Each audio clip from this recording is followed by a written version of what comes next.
ঝিঙ্গা কিন্তু অনেক উপকারী একটা খাবার, কিন্তু অনেকেই পছন্দ করে না ঝিঙ্গার একটা তিতকা স্বাদ আছে বলে।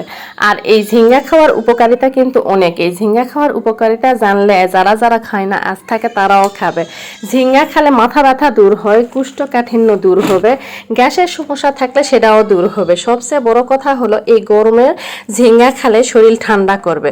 যারকে শ্বাসকষ্টের সমস্যা তারকেও উপকার আছে। যাই হোক, ঝিঙ্গার তো মেলা উপকারিতাই কোনো, আর তার চেয়ে বড় কথা হলো এই ঝিঙ্গার আঁশ এমন উপকার করে যারকে কোষ্ঠকাঠিন্য আছে, হাগা হয় না, তারকে হাগাও কিন্তু খুব সুন্দরভাবে হবে, বুঝছেন? তোমাকে সাথে ঝিঙ্গার উপকারিতা করতে করতে কিন্তু আমার রান্না প্রায় শেষের দিকেই।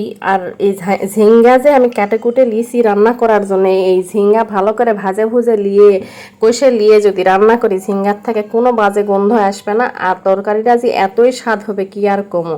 যাই হোক, এই তো রান্না বাড়ি প্রায় শেষের দিকে, আমি এই তরকারিটা আর একবার কষে লিয়ে মাছের ছেড়ে দিব, কি বাপু, ঝোলে মাছ ছাড়ে দিমু, আরও কিছুক্ষণ কষে নিমু, তারপরে আমার প্রয়োজন অনুযায়ী ঝোল টোল দিয়ে আমি রান্ধতে পারে লিয়ে নামবে লিয়ে চলে যাবো।